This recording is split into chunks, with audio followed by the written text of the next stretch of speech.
नमस्कार साथियों, learn classes में आप सभी का स्वागत है। आज इस वीडियो में हम लोग जानेंगे फिजिक्स के चैप्टर 2 प्रकाश का अपवर्तन के 30 जो अति महत्वपूर्ण सवाल है, उन सवालों को आज देखेंगे। तो सबसे पहला सवाल है कि जब प्रकाश की किरणें एक माध्यम से दूसरे माध्यम में जाती है तो अपने पथ से विचलित हो जाती है, तो उसे क्या कहते हैं? प्रकाश का अपवर्तन, प्रकाश का परावर्तन, प्रकाश का परिकिरण, प्रकाश का विवर्तन। तो उत्तर में हो जाएंगे ए, यानी कि प्रकाश का अपवर्तन। दूसरा सवाल है प्रकाश के अपवर्तन के कितने नियम हैं? 1, 2, 3 या 4? तो उत्तर में हो जाएंगे आपका बी, यानी कि 2। तीसरा सवाल है आपतन कोण किसके बराबर होते हैं? अपवर्तन कोण के, अभिलंब के, आपतित किरण के, इनमें से कोई नहीं। तो उत्तर में हो जाएंगे ए नंबर, यानी कि अपवर्तन कोण के बराबर होते हैं। चौथा सवाल है कि प्रकाश की चाल सबसे अधिक किस में होती है? निर्वात में, जल में, हीरा में, कांच में। तो उत्तर में हो जाएंगे ए, यानी कि निर्वात में। पांचवा सवाल है कि लेंस सूत्र क्या होता है? तो इसका उत्तर हो जाएंगे बी नंबर, 1/v - 1/u बराबर 1/f। छठा सवाल है कि जब प्रकाश की किरणें विरल माध्यम से सघन माध्यम में प्रवेश करती है तो किरण किधर मुड़ जाता है? अभिलंब से दूर हटता है, अभिलंब की ओर मुड़ता है, सीधे निर्गत हो जाता है, इनमें से कोई नहीं। तो इसका आंसर हो जाएंगे अभिलंब की ओर मुड़ जाता है, यानी कि ऑप्शन नंबर बी। सातवां सवाल है कि जब प्रकाश की किरणें सघन माध्यम से विरल माध्यम में प्रवेश करता है तो किरण किधर मुड़ जाता है? अभिलंब से दूर हट जाता है, अभिलंब की ओर मुड़ जाता है, सीधे निर्गत हो जाता है, इनमें से कोई नहीं। तो इसका उत्तर हो जाएंगे ए, यानी कि अभिलंब से दूर हट जाता है। आठवां सवाल है कि पानी का अपवर्तनांक कितना होता है? ए 1.44, 1.33, 1.50, 1.71। तो इसका आंसर हो जाएंगे 1.33, यानी कि बी नंबर। नौवां सवाल है कि हीरा का अपवर्तनांक कितना होता है? 1.44, 1.33, 1.50, 2.42। इसका आंसर हो जाएंगे 2.42, यानी डी नंबर। 10वां सवाल है कि पानी से भरी हुई बाल्टी में रखा हुआ छड़ मुड़ा हुआ प्रतीत होता है, किसके कारण? प्रकाश के अपवर्तन, प्रकाश के परावर्तन, प्रकाश के प्रकीर्णन, प्रकाश के विवर्तन। तो उत्तर में हो जाएंगे ए, यानी कि प्रकाश का अपवर्तन। 11वां सवाल है कि उत्तल लेंस कैसा होता है? किनारों की अपेक्षा बीच में मोटा होता है, बीच की अपेक्षा किनारे पर मोटा होता है, कि मोटाई सभी जगह समान होती है, इनमें से कोई नहीं। तो उत्तर में हो जाएंगे किनारे की अपेक्षा बीच में मोटा होता है, यानी कि ए नंबर।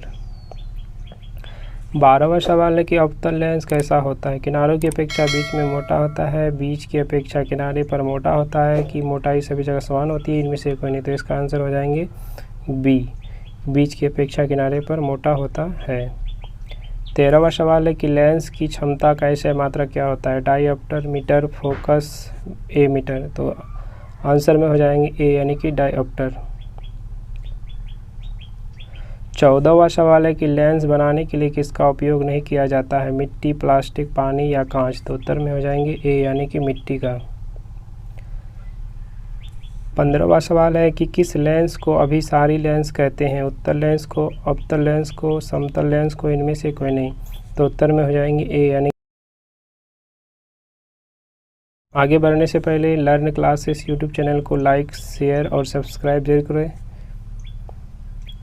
16वां सवाल है कि किस लेंस को अपसारी लेंस कहते हैं? उत्तल लेंस, अवतल लेंस, समतल लेंस या अवतल लेंस। उत्तर में हो जाएंगे अवतल लेंस, यानी बी नंबर। 17वां सवाल है कि किस प्रतिबिंब को पर्दे पर प्राप्त किया जा सकता है? वास्तविक, काल्पनिक, दोनों या इनमें से कोई नहीं। तो उत्तर में हो जाएंगे ए, यानी कि वास्तविक प्रतिबिंब। 18वां सवाल है कि उत्तल लेंस की फोकस दूरी कैसी होती है? धनात्मक, ऋणात्मक, दोनों या इनमें से कोई नहीं। तो उत्तर में हो जाएंगे ए, यानी कि धनात्मक। 19वां सवाल है कि किस प्रतिबिंब को पर्दे पर प्राप्त नहीं किया जा सकता है? वास्तविक, काल्पनिक, दोनों या इनमें से कोई नहीं। तो उत्तर में हो जाएंगे बी, यानी कि काल्पनिक प्रतिबिंब को पर्दे पर प्राप्त नहीं किया जा सकता है। 20वां सवाल है कि प्रतिबिंब की ऊंचाई तथा वस्तु की ऊंचाई के अनुपात को क्या कहते हैं? फोकस, ध्रुव, आवर्धन या वक्रता केंद्र। तो उत्तर में हो जाएंगे सी, यानी कि आवर्धन। 21वां सवाल है कि प्रकाश के अपवर्तन के दूसरे नियम को क्या कहते हैं? न्यूटन के नियम, स्नेल के नियम, परावर्तन के नियम, मंडल के नियम। तो उत्तर में हो जाएंगे बी यानी कि स्नेल के नियम। प्रकाश के परावर्तन के 2 नियम हैं और दूसरा नियम को ही स्नेल का नियम कहा जाता है। 22वां सवाल है कि वास्तविक प्रतिबिंब कैसा होता है? उल्टा, सीधा, दोनों या इनमें से कोई नहीं। तो आंसर में हो जाएंगे ए यानी कि उल्टा। 23वां सवाल है कि उत्तल लेंस में जब वस्तु अनंत पे हो तो उसका प्रतिबिंब कहाँ पर बनेगा? फोकस पर, ध्रुव पर, वक्रता केंद्र पर। फोकस और ध्रुव दोनों के बीच। तो आंसर में हो जाएंगे ए यानी कि फोकस पर। 24वां सवाल है कि स्नेल के नियम का गणितीय रूप कौन सा है? साइन आई बटे साइन आर बटे कॉस आई, साइन आई बटे sine i plus sine r minus sine i. तो इसका आंसर हो जाएंगे ए नंबर, साइन आई बटे साइन आर। 25वां सवाल है कि टिंडल प्रभाव प्रकाश की कौन सी परिघटना को दर्शाता है? प्रकाश का परावर्तन, प्रकाश का अपवर्तन, प्रकाश का विवर्तन, प्रकाश का प्रकीर्णन। तो उत्तर में हो जाएंगे डी यानी कि प्रकाश का प्रकीर्णन। 26वां सवाल है कि अवतल लेंस की फोकस दूरी क्या होती है? धनात्मक, ऋणात्मक, दोनों, इनमें से कोई नहीं। तो उत्तर में हो जाएंगे बी यानी कि ऋणात्मक। 27वां सवाल है कि प्रतिबिंब कितने प्रकार के होते हैं? 1, 2, 3 या 4। तो उत्तर में हो जाएंगे 2 यानी कि बी।